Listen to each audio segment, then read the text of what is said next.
Olá pessoal, sejam muito bem-vindos a mais um vídeo aqui do canal 7marte. Nesse vídeo de hoje eu quero trazer uma lista para vocês de filmes de terror found footage desconhecidos. E aí assim, vamos ser sinceros, né? 9 em cada 10 vezes que a gente vê uma lista de filmes chamados desconhecidos, a gente entra lá nessa lista e percebe que a gente já viu tudo. Eu não acho que vai ser o caso com essa lista aqui. E aí eu tô tão seguro em relação a isso que eu vou fazer uma aposta com vocês.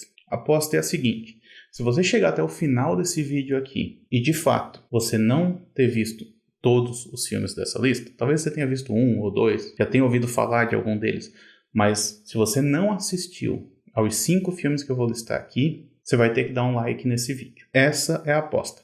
Se você chegar no final desse vídeo aqui e você já ter visto os 5 filmes que eu estou indicando, dá um dislike. E se esse vídeo aqui tiver muito dislike, vai ser bem ruim para a parte da divulgação, né? Porque o YouTube não vai mostrar para outras pessoas, que vai entender então que as pessoas não estão gostando desse conteúdo. Então eu estou me arriscando aqui e essa é a segurança que eu tenho em relação a essa lista. Eu realmente acho que vocês não viram esses 5 filmes que eu vou indicar aqui para vocês hoje. Vamos apostar? E está começando a bater um certo arrependimento. Mas vamos lá.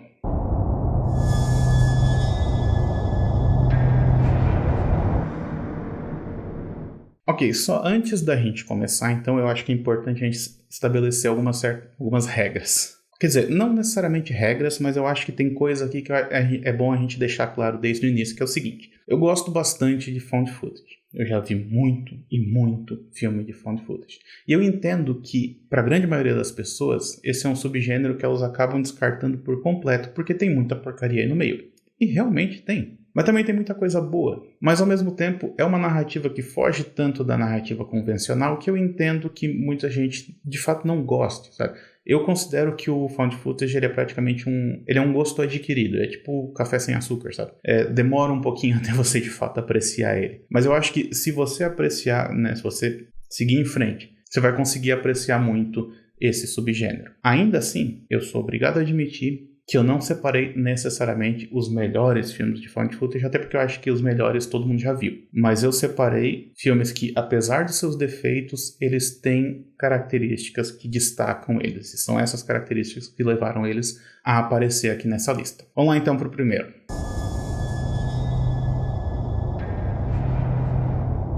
O primeiro filme da minha lista, então, é o Leaving DC, de 2012, que é escrito, dirigido, fotografado, editado e estrelado pelo Josh Chris. Então sim, esse é um daqueles filmes assim que uma pessoa fez praticamente tudo sozinho porque, né, era o que dava para fazer. Mas esse filme aqui eu considero bem interessante porque ele acompanha um sujeito, né, que é interpretado pelo próprio diretor, que finalmente resolveu se mudar da cidade grande para o interior. E aí quando eu digo interior, é interior mesmo, né, porque ele foi morar numa casa no meio do mato, o que já é problemático por si só, né? E esse sujeito, ele sofre de transtorno obsessivo compulsivo. E aí, quando ele morava na cidade, ele tinha um grupo de apoio. Como ele se mudou, ele ficou com a responsabilidade de mandar vídeos diários para esse grupo para mostrar que ele tá bem. Apesar de ele estar morando sozinho, agora tá tudo bem com ele.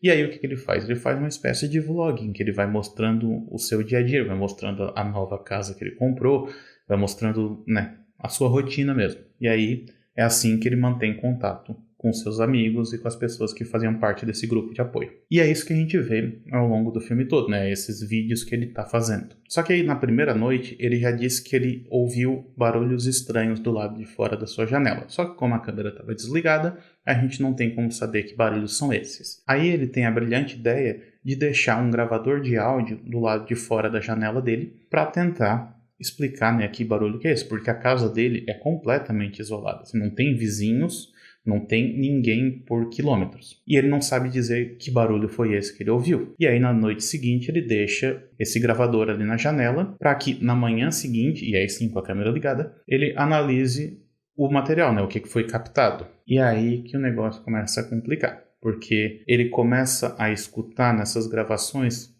barulhos cada vez mais estranhos, barulho que parece ser de passos, e daí parece ser de choro, e daí parece ser de vozes. E não dá para entender, porque como eu disse, não tem, por exemplo, barulho de carro ou coisa assim, então não tem ninguém próximo, ou pelo menos não era para ter ninguém ali perto dele. E à medida que ele vai ouvindo esses barulhos que vão se repetindo ao longo das noites, ele vai ficando cada vez mais obcecado, até porque, né, ele já tinha essa condição e aí vai piorando com o tempo. Aí também não ajuda que em certo momento ele encontra o crânio de um gato pregado numa árvore no meio da floresta, assim. O que eu acho que funciona, principalmente nesse filme aqui, é essa tensão que é causada em relação ao desconhecido. Porque o que o personagem faz é tentar usar a tecnologia para explicar aquilo que ele não entende.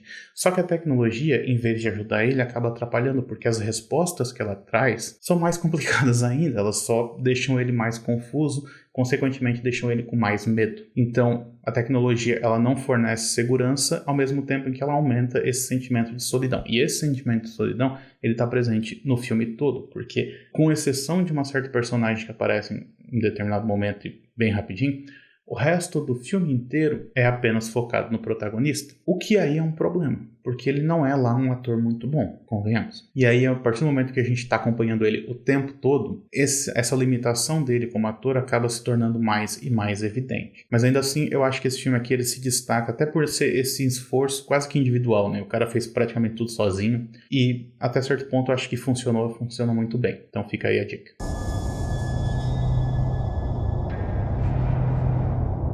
O segundo filme da minha lista é o Capture, Kill, Release, de 2016. Esse filme aqui é dirigido por Nick Macanucci e Brian Alan Stewart. E ele acompanha um casal que resolve matar uma pessoa e filmar esse ato, né? Filmar o ato do assassinato. Só que não só isso, eles resolvem filmar também todo o processo de preparação para eles cometerem esse crime, que vai desde da compra dos materiais necessários até a escolha da sua vítima, né? Porque eles não têm uma vítima em mente, eles acham que o crime tem que ser aleatório mesmo, né? Então a vítima tem que ser escolhida de maneira aleatória. E a grande questão aqui em relação a esse filme é a maneira como ele explora o poder da câmera dentro do found footage, porque essa é uma questão central para esse subgênero.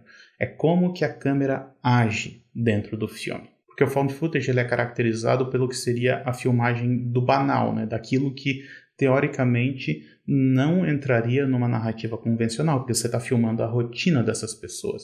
Você não está filmando necessariamente a história que está se desenrolando ali em certo momento.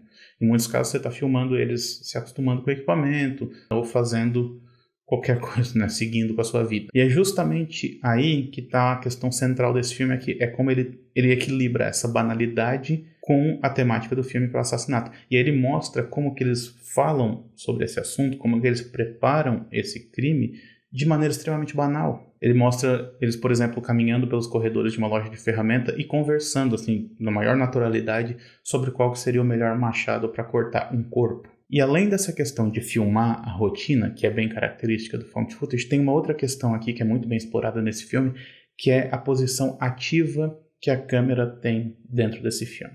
Porque assim, dentro da teoria do found footage, uma coisa que é comum de se dizer é que a câmera ela não captura o sobrenatural ou, sei lá, o terror.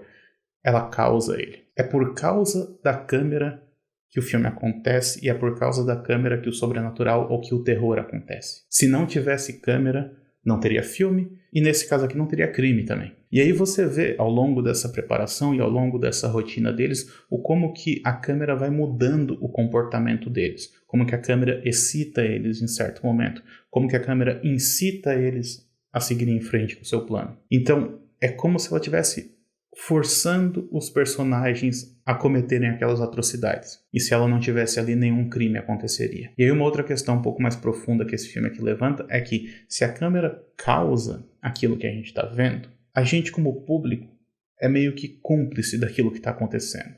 Porque a gente está vendo tudo acontecer junto com os personagens também. Então é esse diálogo, essa quebra de barreiras que é muito poderosa no found footage e que é muito bem explorada nesse filme aqui.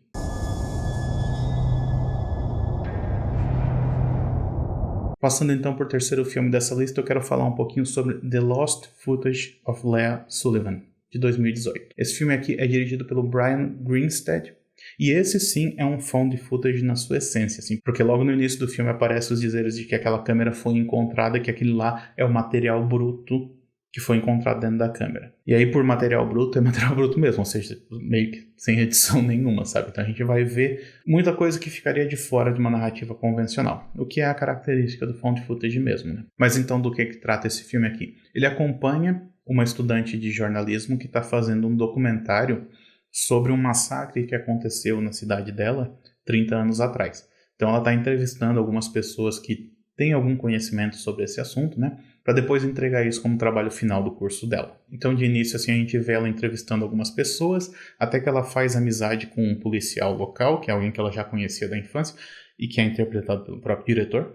E ele começa a ajudar ela, então, na investigação, assim, trazendo informações que ela talvez não conseguisse de outras maneiras. Só que à medida que ela vai investigando isso, ela começa a se deparar com estranhas coincidências e coisas que parece que passaram despercebido ao longo dos anos e que podem indicar um caminho diferente da história que normalmente é contada em relação àquele massacre. Talvez até um caminho sobrenatural. Não vou entrar em muito mais detalhes em relação à trama desse filme, porque eu também fui sem saber nada. Eu achei que funcionou um pouco melhor desse jeito. Lembra que eu falei antes que, assim, tinha coisas, né, todos os filmes dessa lista aqui, ou pelo menos a maioria deles, vão ter pontos positivos e negativos.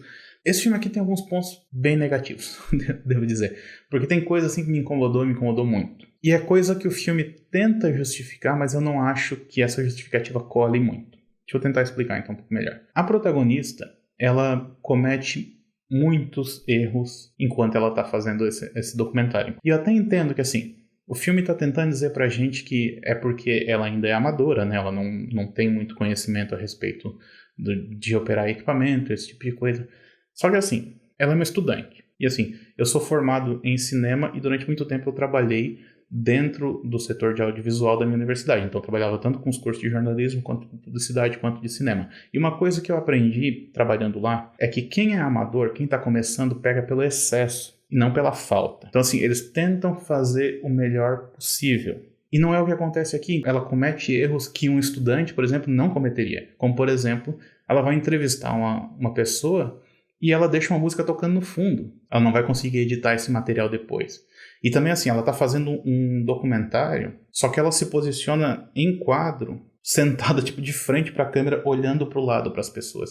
O que é um negócio muito estranho, porque, né, ela poderia se posicionar de uma outra maneira, ou ela poderia deixar as pessoas falando sozinhas em quadro. Então esse tipo de coisa me incomodou muito. Não acho que vai incomodar muita gente, mas é algo que, né, eu precisava desabafar. E essa justificativa do amadorismo, né, de não saber operar direito o equipamento, acaba sendo utilizada meio que a exaustão, assim, porque tem certos momentos que são momentos mais tensos do filme, em que ele usa essa justificativa para tremer a câmera o tempo todo e aí, consequentemente, não mostrar nada, porque a gente não consegue ver nada do que está acontecendo por causa que essa câmera treme demais. São essas pequenas coisas, assim, que elas vão se somando. E se tiver que falar mais uma, então vamos lá. O filme ele também tem uma mania muito chata, que é assim, sabe quando você tá vendo um filme e aí, meio que para criar uma certa tensão, uma coisa assim, ele mostra alguma coisa acontecendo no fundo sem que os personagens percebam? Esse filme aqui faz isso. E aí depois ele faz isso de novo. E aí depois ele faz uma terceira vez. E aí uma quarta. E aí fica chato já depois de um tempo. E aí, você pode estar se perguntando por que esse filme tá nessa lista, já que eu não gostei de tantos aspectos dele. Porque ele tem um aspecto, e um só, que eu gostei demais, que é a tensão. Esse filme é tenso. Ele é muito tenso. Ele demora a acontecer alguma coisa, realmente demora, mas você fica o tempo todo esperando por isso acontecer. Ele te prende de certa maneira, ele prende a tua atenção enquanto você está vendo esse filme. Então essa é a principal característica e o único motivo desse filme estar nessa lista. Eu confesso que não é dos melhores, mas eu fiquei preso àquilo que estava acontecendo. Principalmente ali pela meia hora final, é um negócio bem tenso mesmo. Então, por causa disso, somente por causa disso, esse filme também está nessa lista. Minto, tem mais um motivo também. Ele também não oferece explicação nenhuma, ele não se preocupa em explicar nada do que está acontecendo, ele não se preocupa em explicar nada da trama. Então eles chegaram a algum lugar? Não sei. Você vai terminar o filme com várias perguntas em vez de ter várias respostas. E isso é uma característica que eu gosto, apesar de que eu sei que não é todo mundo que gosta disso, então fica aí o aviso também. Nós já passamos da metade da lista, e se você não viu algum desses filmes, você já tem que deixar o like aí, hein? Não vamos trapacear.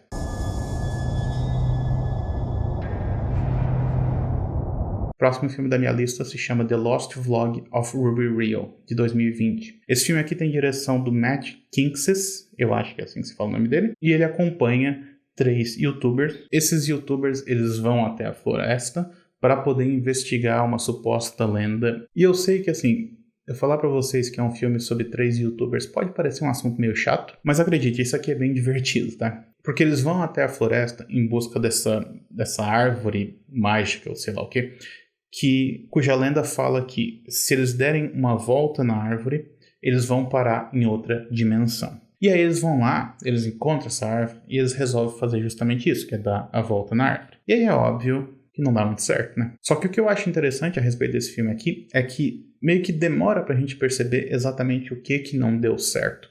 Porque apesar do sobrenatural ele tá ali presente o tempo todo, ele de certa maneira demora a se manifestar. E aí demora pra gente perceber que de fato tem algo de sobrenatural acontecendo ali. E isso é um ponto muito positivo. O ponto negativo é que a gente percebe muito antes dos personagens perceberem. Por mais que a gente demore um pouquinho, os personagens demoram muito mais. E isso é um problema, porque quando você está à frente dos personagens, quando você já sabe de alguma coisa que vai acontecer ou que já aconteceu e eles ainda não sabem, fica parecendo que você saiu correndo na frente e ficou sentado esperando eles chegarem até onde você estava, sabe? Então é um negócio que pode ser um pouquinho chato em certo momento, mas eu acho que ainda assim vale a pena, porque é um filme que dialoga bastante com essa cultura contemporânea, com essa cultura da internet, com essa ideia de fazer tudo em troca de likes, tudo em troca de visualizações, inclusive se colocar em perigo, se colocar em situações das quais você não tem qualquer domínio. Isso me lembra muito aquela, eu não sei se existe isso ainda hoje em dia, deve existir, mas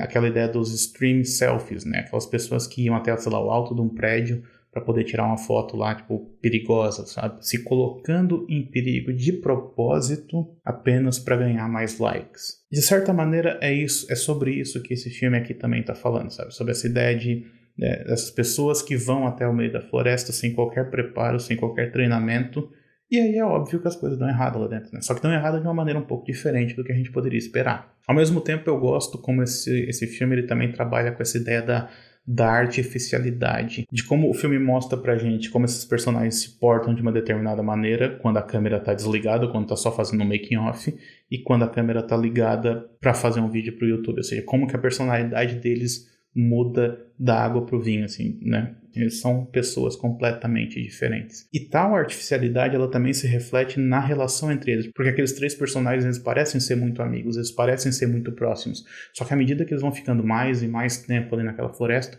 a gente percebe que eles não são tão amigos assim, que eles não são tão próximos assim, que existe muito segredo e muita mentira entre eles. Então esse é um filme que eu acho muito, muito divertido mesmo. Inclusive, se você estiver interessado em me ouvir falando um pouquinho mais sobre esse filme aqui, eu tenho um podcast no qual a gente conversa um pouco sobre esse filme também. Então o link vai estar aqui na descrição. Vamos então para o último filme dessa lista.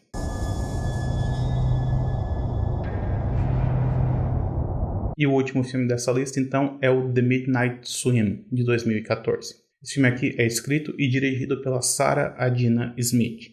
E eu acho que eu preciso fazer uma certa correção aqui, porque eu comecei esse vídeo falando que, vai ter filmes aqui não tão bons, com alguns aspectos que vale a pena ser destacados, mas tem uma coisa que eu tenho que deixar claro. Esse filme aqui é possivelmente um dos melhores found footage que eu já vi. E eu já vi muitos. Ele é sem dúvida o melhor dessa lista, mas eu acho que ele vai além, sabe? Então, do que se trata? Ele conta a história de 3 irmãs que voltam até a casa da infância delas, né? Depois que a mãe delas desapareceu e possivelmente morreu. O que acontece é que a mãe dela era uma pesquisadora e ela fazia pesquisas no lago que fica ali em torno da casa dela. E ela mergulhava nesse lago constantemente. E aí, num desses mergulhos, ela não voltou. O que é algo muito estranho, porque ela tinha bastante experiência com mergulho, ela fazia isso praticamente todo dia. E aí é estranho assim, porque o que aconteceu para de uma hora para outra ela ter sofrido algum acidente, ela ter se afogado, ninguém sabe explicar direito. Só que essa não é a única coisa estranha que acontece ali ao redor daquele lago.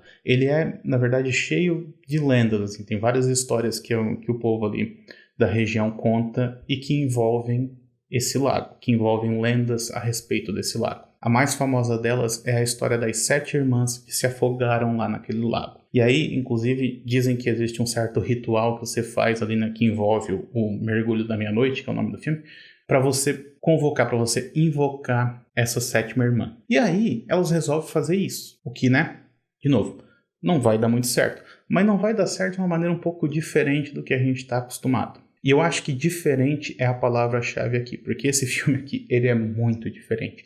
Ele segue por caminhos pouco convencionais. Ele nunca escolhe um caminho fácil. Pelo contrário, ele parece que escolhe o mais difícil mesmo. Ele é complexo, ele tem diferentes camadas e ele não te entrega todas as respostas.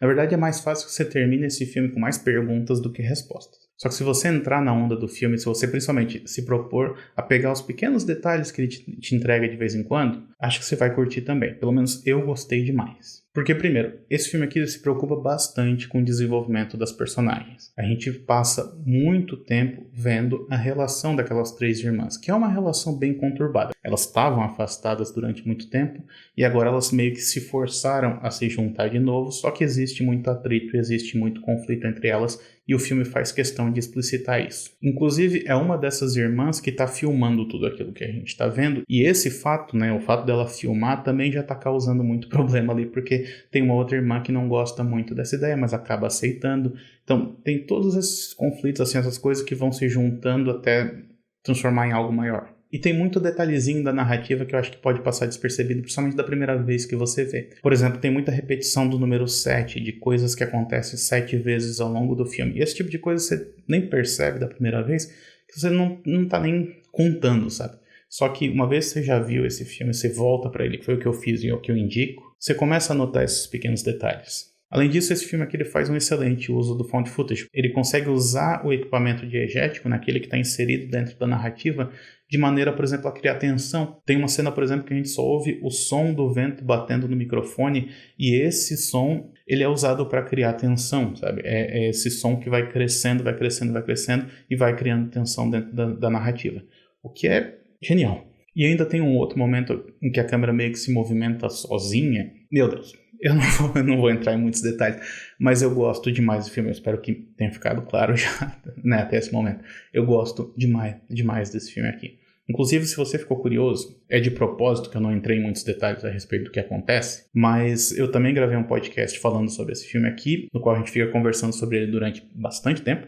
O link também vai estar aqui na descrição. Porque eu não quero entregar muita coisa. Eu quero que as pessoas conheçam esse filme porque eu acho ele sensacional. Mesmo. E é isso.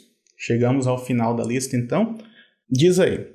Você conhecia já esses filmes? Você já tinha visto todos os 5 filmes? Porque você lembra, a gente fez uma aposta no início desse vídeo. E aí? Deixa aí nos comentários se você já tinha visto algum desses filmes, se você já tinha ouvido falar sobre eles. Quais deles que você já viu? Quais deles que você ficou interessado em ver? E a gente se vê na próxima, então. Até mais.